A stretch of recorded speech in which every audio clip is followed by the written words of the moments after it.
Good morning, good learning everyone. This is your Kuya Francis and I'm your Kuya Broker. For today, ituturo ko po sa inyo ang madaling steps paano po natin malaman kung tunay or peke po ang titulo. Number 1, makisuyo po tayo na tingnan po natin ang tax declaration. Dapat po tugma po mga important details sa tax declaration at sa title. Dapat po pareho po ang owner's name, title number sa tax deck should be the same sa title number na nakalagay po sa title. Pareho din po dapat ang survey number at lot number. And lastly, dapat the same po ang lot area. Number 2, wag po tayo mag-base sa color ng title dahil iba-iba ang kulay ng title at iba-iba rin po ang security features. Depende po kung anong year po na print ang title.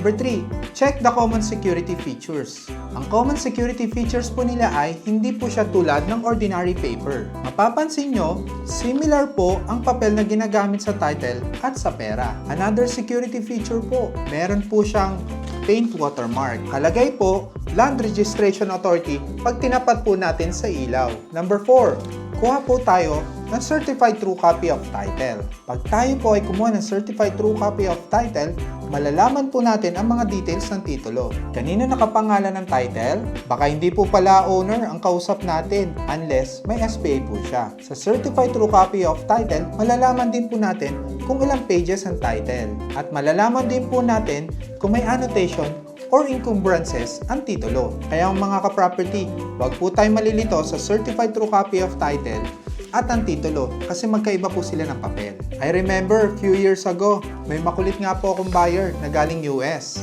Hindi po natuloy ang deal kasi kahit anong explanation po namin ay close-minded po siya. Ang sabi niya po, pareho daw po dapat ang paper ng title at ng Certified True Copy of Title.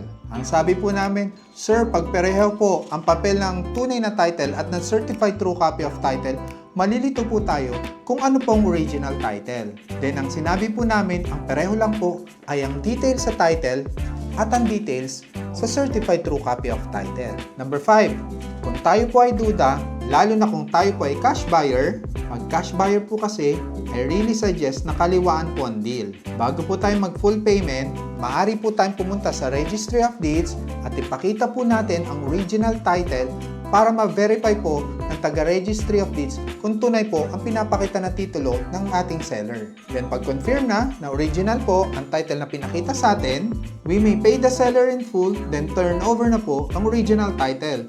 Then isabay na rin po natin ang signing ng deed of sale. Pag backlog naman po, wala na po tayong i-worry kasi si bangko na po ang magsisiyay para sa atin kung clean title po at clean po ang property na ibinebenta sa atin. Mga ka-property, I hope na nakatulong po at nakadagdag kaalaman po sa atin ang aking video. Kung kayo po ay may katanungan, pakitype na lang po sa comment section below.